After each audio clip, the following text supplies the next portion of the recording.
ओम शांति। आज सुनते हैं बाबा के मधुर महावाक्य 11 जुलाई 2020 के। आज की मुरली में बाबा ने पढ़ाई का महत्व बताया है और बाबा कहे, बच्चे तुम्हें एक ही बात का फिक्र होना चाहिए कि हम पढ़ाई ऐसी पढ़े जो अपने आप को राज तिलक दिलाए। साथ ही साथ बाबा ने कहा, तुम बच्चों को सदा ये उमंग उत्साह रहना चाहिए कि ये बाबा कभी भी तुमसे कोई फीस नहीं लेते हैं, परंतु हिम्मत चाहिए इस पढ़ाई पढ़ने की। क्यों? क्योंकि इस पढ़ाई में बाबा कहे पावन बनना है। इसीलिए तुम बच्चों को बहुत अच्छी हिम्मत रखते हुए ये पढ़ाई पढ़नी है। मीठे बच्चे, सदा एक ही फिक्र में रहो कि हमें अच्छी रीति पढ़कर अपने को राज तिलक देना है। पढ़ाई से ही राजाई मिलती है। प्रश्न है, बच्चों को किस उल्लास में रहना है? दिल शिकस्त नहीं होना है, क्यों? उत्तर है, सदा यही उल्लास रहे कि हमें इन लक्ष्मी नारायण जैसा बनना है, इसका पुरुषार्थ करना है। दिल शिकस्त कभी नहीं होना है, क्योंकि ये पढ़ाई बहुत सहज है। घर में रहते भी पढ़ सकते हो, इसकी कोई फीस नहीं है, लेकिन हिम्मत जरूर चाहिए। आज की मुरली का गीत है, तुम ही हो माता पिता तुम ही हो। ओम शांति। बच्चों ने अपने बाप की महिमा सुनी। महिमा एक की ही है और कोई की महिमा गाई नहीं जा सकती। जबकि ब्रह्मा विष्णु शंकर की भी कोई महिमा नहीं है। ब्रह्मा द्वारा स्थापना कराते हैं, शंकर द्वारा विनाश कराते हैं, विष्णु द्वारा पालना कराते हैं। लक्ष्मी नारायण को ऐसा लायक भी शिव बाबा ही बनाते हैं। लक्ष्मी नारायण अपने आप से नहीं बने, शिव बाबा ने बनाया है। उनकी ही महिमा है। उनके सिवाय फिर किसकी महिमा गाई जाए? इनको ऐसा बनाने वाला टीचर न हो तो यह भी ऐसा न बने। फिर महिमा है सूर्यवंशी घराने की, जो राज्य करते हैं। बाप संगम पर न आए तो इन्हों को राजाए भी मिल न सके। और तो किसकी महिमा है नहीं। फॉरेनर्स आदि कोई की भी महिमा करने की दरकार नहीं। महिमा है ही सिर्फ एक की, दूसरा न कोई। ऊंच ते ऊंच शिव बाबा ही है, उनसे ही ऊंच पद मिलता है। तो उनको अच्छी तरह से याद करना चाहिए ना। अपने को राजा बनाने के लिए आप ही पढ़ना है। जैसे बैरिस्ट्री पढ़ते हैं तो अपने को पढ़ाई से बैरिस्टर बनाते हैं ना। तुम बच्चे जानते हो, शिव बाबा हमको पढ़ाते हैं। जो अच्छी रीति पढ़ेगा वही तो ऊंच पद पाएगा। इसीलिए आज बाबा पढ़ाई के ऊपर विशेष जोर दे रहे हैं। नहीं पढ़ने वाले पद भी पा न सके। पढ़ने लिए श्रीमत मिलती है। पढ़ाई के लिए ही बाबा की श्रीमत है। कौन सी श्रीमत है बाबा की इस पढ़ाई के लिए? मूल बात है पावन बनने की, जिसके लिए ये पढ़ाई है। तुम जानते हो, इस समय सब तमो प्रधान पतित है। अच्छे व बुरे मनुष्य तो होते ही है। पवित्र रहने वालों को अच्छा कहा जाता है। अच्छा पढ़कर बड़ा आदमी बनता है तो महिमा होती है। परंतु है तो सब पतित। पतित ही पतित की महिमा करते हैं। सतयुग में है पावन, वहां कोई किसकी महिमा नहीं करते। यहाँ पवित्र सन्यासी भी है और अपवित्र गृहस्थी भी है, तो पवित्र की महिमा गाई जाती है। इसीलिए दुनिया में अपवित्र गृहस्थी पवित्र सन्यासियों को नमन करते हैं, माथा टेकते हैं। वहां तो यथा राजा रानी तथा प्रजा होते हैं और कोई धर्म नहीं जिसके लिए पवित्र अपवित्र कहे। यहाँ तो कोई गृहस्थियों की भी महिमा गाते रहते हैं। कोई ऐसे भी है, जैसे जैसे कलयुग बढ़ता जाता तो नेचुरल है कि जो अपवित्र गृहस्थी है उनकी भी महिमा गाते रहते हैं। उनके लिए जैसे वही खुदा अल्लाह है, परंतु अल्लाह को तो पतित पावन लिबरेटर गाइड कहा जाता है। वह फिर सब कैसे हो सकते हैं? दुनिया में कितना घोर अंधियारा है।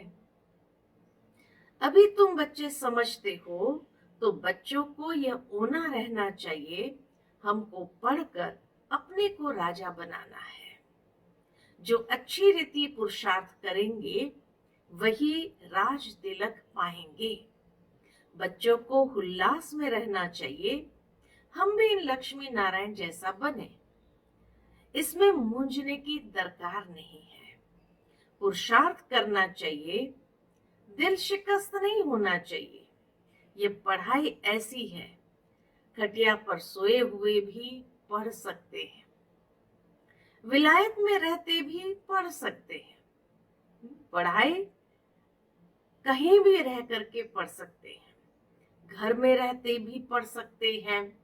इतनी सहज पढ़ाई है। मेहनत कर अपने पापों को काटना है और दूसरों को भी समझाना है। दूसरे धर्म वालों को भी तुम समझा सकते हो। कोई को भी यह बताना है तुम आत्मा हो। आत्मा का स्वधर्म एक ही है, इनमें कोई फर्क नहीं पड़ सकता है।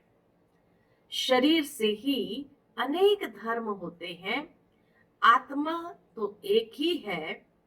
सब एक ही बाप के बच्चे हैं। आत्माओं को बाबा ने एडॉप्ट किया है, इसलिए ब्रह्मा मुख वंशावली गाए जाते हैं। कोई को भी समझा सकते हो आत्मा का बाप कौन है। फॉर्म भी जो तुम भराते हो उसमें बड़ा अर्थ है। शुरू शुरू में बाबा ने फॉर्म बनवाया था कि जो भी आए उसको भरवाए। कितने बाप है, अलौकिक बाप पारलौकिक बाप को जानते हैं, इस तरह का बाबा ने फॉर्म बनवाया था। बाप तो जरूर है ना, जिसको याद भी करते हैं। आत्मा अपने बाप को याद करती है। आजकल तो भारत में कोई को भी फादर कह देते हैं, मेयर को भी फादर कहेंगे, परंतु आत्मा का बाप कौन है उसे जानते नहीं है।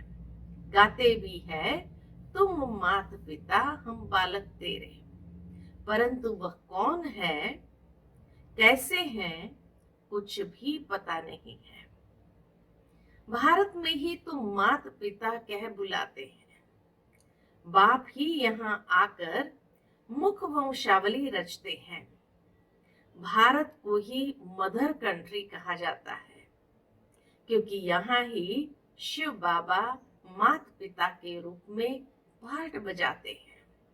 यहाँ ही भगवान को मात पिता के रूप में याद करते हैं। विदेशों में सिर्फ गॉड फादर कह करके बुलाते हैं, है ना। गॉड मदर नहीं कहते, गॉड फादर कह करके बुलाते हैं। परंतु माता भी चाहिए ना, जिससे बच्चों को एडॉप्ट करे। पुरुष भी स्त्री को एडॉप्ट करते हैं, फिर उनसे बच्चे पैदा होते हैं, रचना रची जाती है। यहाँ भी इसमें परम पिता परमात्मा बाप प्रवेश कर अडॉप्ट करते हैं। बच्चे पैदा होते हैं, इसलिए इनको माता पिता कहा जाता है। वह है आत्माओं का बाप। फिर यहाँ आकर उत्पत्ति करते हैं। यहाँ तुम बच्चे बनते हो तो फादर और मदर कहा जाता है। वह तो है स्वीट होम, जहाँ सब आत्माएं रहती है। वहां भी बाप के बिगर कोई भी ले जा न सके। कोई भी मिले तो बोलो तुम स्वीट होम जाना चाहते हो, फिर पावन जरूर बनना पड़े। अभी तुम पतित हो, यह है ही आयरन एजेड तमो प्रधान दुनिया। अभी तुमको जाना है वापस घर। आयरन एजेड आत्माएं तो वापस घर जा न सके। आत्माएं स्वीट होम में पवित्र ही रहती है। तो अब बाप समझाते हैं, बाप की याद से ही विकर्म विनाश होंगे। कोई भी देहधारी को याद न करो। बाप को जितना याद करेंगे उतना पावन बनेंगे और फिर ऊंच पद पाएंगे नंबरवार। लक्ष्मी नारायण के चित्र पर कोई को भी समझाना सहज है। भारत में इनका राज्य था। यह जब राज्य करते थे तो विश्व में शांति थी। विश्व में शांति बाप एक ही कर सकते हैं और कोई की ताकत नहीं है। अभी बाप हमको राजयोग सिखला रहे हैं। नई दुनिया के लिए राजाओं का राजा कैसे बन सकते हैं, वह बतलाते हैं। बाप ही नॉलेजफुल है, परंतु उनमें कौन सी नॉलेज है यह कोई भी नहीं जानते। परमात्मा नॉलेजफुल है, तो उनसे उसमें कौन सी नॉलेज है ये बाबा कहे कोई भी नहीं जानते। सृष्टि के आदि मध्य अंत की हिस्ट्री ज्योग्राफी बेहद का बाप ही सुनाते हैं। मनुष्य तो कभी कहेंगे सर्वव्यापी है, या कहते सबके अंदर को जानने वाला है, फिर अपने को तो कह न सके। ये सब बातें बाप बैठ समझाते हैं कि आखिर भी परमात्मा का वो वास्तविक स्वरूप कौन सा है और वो इस संसार में कब आते हैं। एक बार आते हैं, अनेक बार आते हैं, सर्वव्यापी है, 10 अवतार है, 24 अवतार है। आखिर वास्तविकता क्या है ये दुनिया में कोई भी नहीं जानते हैं। तो इसीलिए बाप को आकर के हर बात बैठ के समझाते हैं। अच्छी रीति धारण कर और हर्षित होना है। इन लक्ष्मी नारायण का चित्र सदैव हर्षित मुख वाला ही बनाते हैं। स्कूल में उच्च दर्जा पाने वाले कितना हर्षित होंगे। दूसरे भी समझेंगे ये तो बहुत बड़ा इम्तिहान पास करते हैं, ये तो बहुत ऊंची पढ़ाई है। फी आदि की कोई बात नहीं, सिर्फ क्या चाहिए, सिर्फ हिम्मत की बात है। इस पढ़ाई में पढ़ने की भी हिम्मत चाहिए। अपने को आत्म समझ बाप को याद करना है, जिसमें ही माया विघ्न डालती है। बाप कहते हैं पवित्र बनो। बाप से प्रतिज्ञा कर, फिर काला मुंह कर देते हैं। बहुत जबरदस्त माया है, फेल हो जाते हैं तो फिर उनका नाम नहीं गाया जा सकता। फलाने फलाने शुरू से लेकर बहुत अच्छे चल रहे हैं, महिमा गाई जाती है। बाप कहते हैं अपने लिए आपे ही पुरुषार्थ कर राजधानी प्राप्त करनी है। पढ़ाई से ऊंच पद पाना है, यह है ही राजयोग। प्रजा योग नहीं है, परंतु प्रजा भी तो बनेंगे ना। शक्ल और सर्विस से मालूम पड़ जाता है कि यह क्या बनने लायक है। घर में स्टूडेंट की चाल चलन से समझ जाते हैं ये फर्स्ट नंबर में या थर्ड नंबर में आएंगे। यहाँ भी ऐसे हैं। जब पिछाड़ी में इम्तिहान पूरा होगा तब तुमको सब साक्षात्कार होगा। साक्षात्कार होने में कोई देरी नहीं लगती है। फिर लज्जा आएगी, हम नापास हो गए। नापास होने वाले को प्यार कौन करेगा? दुनिया में भी नापास होने वाले को कोई प्यार नहीं करता। मनुष्य बाइस्कोप देखने में खुशी का अनुभव करते हैं, लेकिन बाप कहते हैं नंबर 1 गंदा बनाने वाला है बाइस्कोप। उसमें जाने वाले बहुत करके फेल हो गिर पड़ते हैं। कोई कोई फीमेल भी ऐसे हैं जो बाइस्कोप में जाने बिगर नींद ना आए। बाइस्कोप देखने वाले अपवित्र बनने का पुरुषार्थ जरूर करेंगे। यहाँ जो कुछ हो रहा है जिसमें मनुष्य खुशी समझते हैं, वह सब दुख के लिए है। यह है विनाशी खुशियां। इस दुनिया में है विनाशी खुशियां। अविनाशी खुशी अविनाशी बाप से ही मिलती है। तुम समझते हो बाबा हमको इन लक्ष्मी नारायण जैसा बनाते हैं। वैसे आगे तो 21 जन्म के लिए लिखते थे, अभी बाबा लिखते हैं 50-60 जन्म, क्योंकि द्वापर में भी पहले तो बहुत धनवान सुखी रहते हो ना। 3 हिस्सा सुख बाबा देते हैं, तो इसीलिए बाबा कहे द्वापर के बिगिनिंग में भी बहुत सुखी रहते हो ना। बल पतित बनते हो तो भी धन बहुत रहता है। ये तो बिल्कुल जब तमो प्रधान बनते हैं तब दुख शुरू होता है।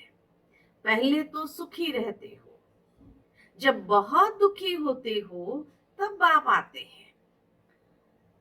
महा अजामल जैसे पापियों का भी उद्धार करते हैं। बाप कहते हैं मैं सबको ले जाऊंगा। कहाँ? मुक्ति धाम। बाबा कहे मैं सबको ले जाऊंगा मुक्ति धाम। फिर सतयुग की राजाएं भी तुमको देता हूं। सबका कल्याण तो होता है ना।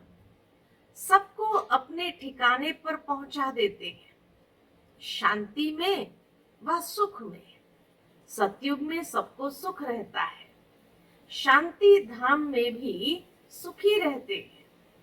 शांति धाम में भी कोई प्रकार की अशांति नहीं है। कहते हैं विश्व में शांति हो।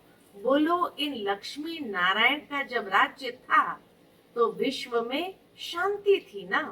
दुख की बात हो नहीं सकती। न दुख न अशांति, यहाँ तो घर घर में अशांति है। देश देश में अशांति है, सारे विश्व में ही अशांति है। कितने टुकड़े टुकड़े हो पड़े हैं, कितनी फ्रैक्शन है।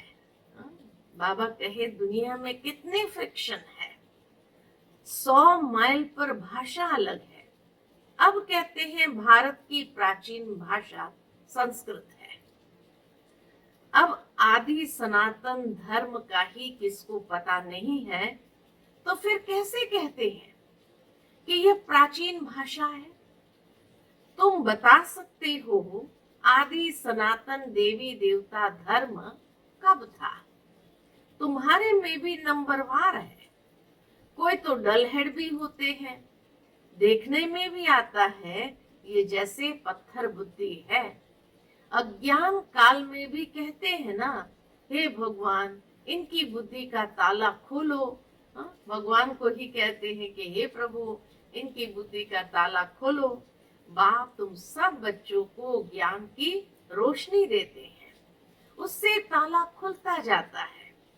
फिर भी कोई कोई की बुद्धि खुलती नहीं है। कहते बाबा आप बुद्धिवानों की बुद्धि हो, हमारे पति की बुद्धि का ताला खोलो। बाप कहते हैं इसलिए मैं थोड़ी आया हूं जो एक एक की बुद्धि का ताला बैठ खोलूं, फिर तो सबकी बुद्धि खुल जाए, सब महाराजा महारानी बन जाए। हम कैसे सबका ताला खोलेंगे? बाबा कहे हम कैसे सबका ताला खोलेंगे? उनको सतयुग में आना ही नहीं होगा तो हम ताला कैसे खोलेंगे? ड्रामा अनुसार समय पर ही उनकी बुद्धि खुलेगी। मैं कैसे खोलूंगा? ड्रामा के ऊपर भी है ना। ड्रामा में हर एक का पार्ट अपना अपना है। सब फुल पास थोड़ी होते हैं।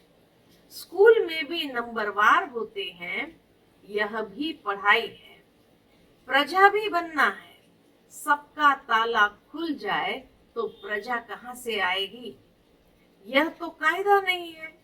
तुम बच्चों को पुरुषार्थ करना है। हर एक के पुरुषार्थ से जाना जाता है। जो अच्छी रीति पढ़ते हैं उनको जहां तहां बुलाया जाता है। बाबा जानते हैं कौन कौन अच्छी रीति सर्विस कर रहे हैं। बच्चों को अच्छी रीति पढ़ना है।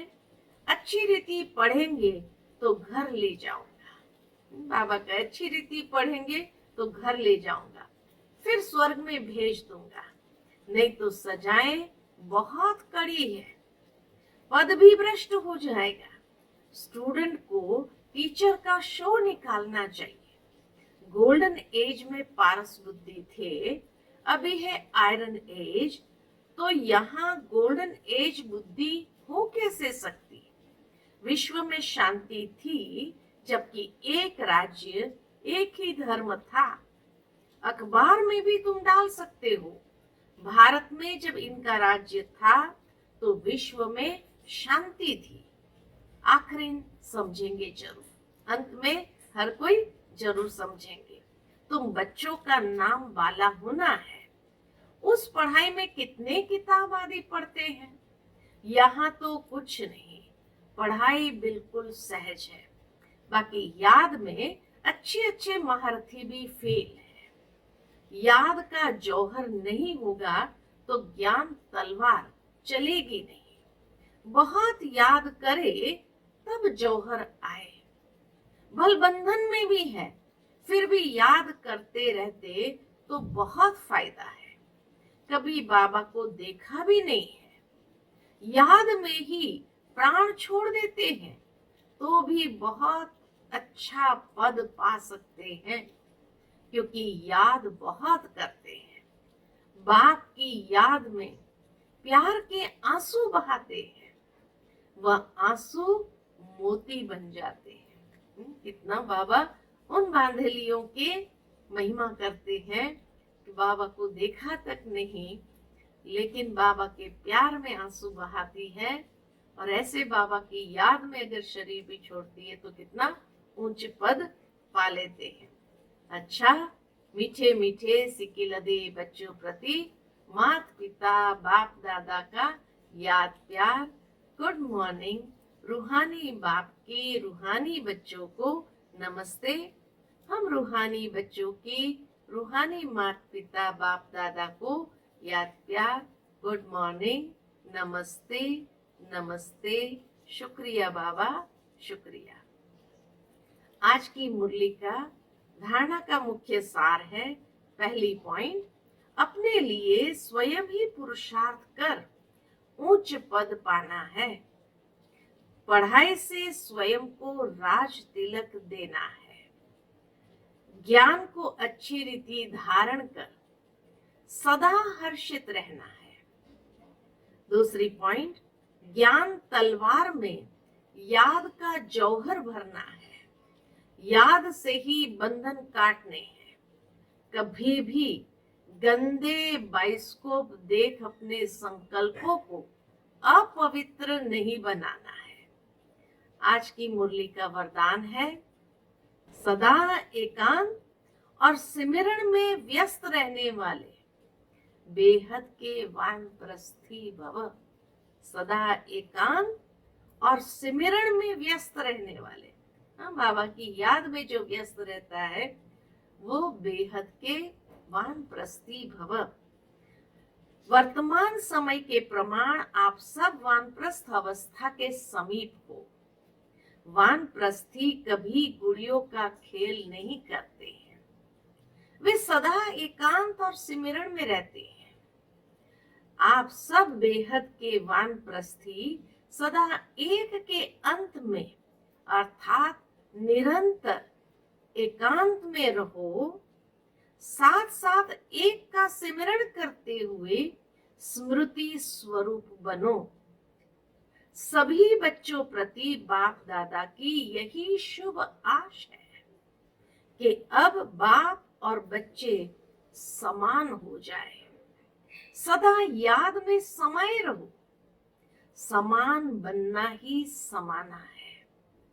यही वानप्रस्थ स्थिति की निशानी है। आज की मुरली का स्लोगन है, आप हिम्मत का एक कदम बढ़ाओ तो बाप मदद के 1000 कदम बढ़ाएंगे। आप हिम्मत का एक कदम बढ़ाओ तो बाप मदद के 1000 कदम बढ़ाएंगे। अच्छा, तो ये थे आज के मधुर महावाक्य। आज की मुरली से हम यही अपने अंदर दृढ़ संकल्प करेंगे कि आज की मुरली में जैसे बाबा ने कहा, पढ़ाई पर विशेष ध्यान देना है और ऐसा अपने को लायक बनाना है जो राज तिलक दे सके अपने को। दूसरा, बाबा कहे कभी भी बाबा को ये नहीं कहना है, बाबा फलाने का बुद्धि का ताला खोलो, इसका बुद्धि का ताला खोलो। बाबा कहे मैं सबका बुद्धि का ताला खोलने के लिए थोड़ी आया हूँ, मैं तो पढ़ाई पढ़ाने आया हूँ और जिनका जैसा पाठ होगा वैसे वो पढ़ेंगे। तो इसीलिए आज अपनी पढ़ाई पर हमें विशेष ध्यान देना है, पुरुषार्थ पर विशेष ध्यान देना है। साथ ही साथ आज बाबा ने जो वरदान में कहा, एकांत में रह सिमरन करना है, इसी को ही वानप्रस्थ कहा जाता। हिम्मत का एक कदम उठाना है, 1000 गुना मदद बाबा की स्वतः मिल जाएगी। अच्छा, ओम शांति।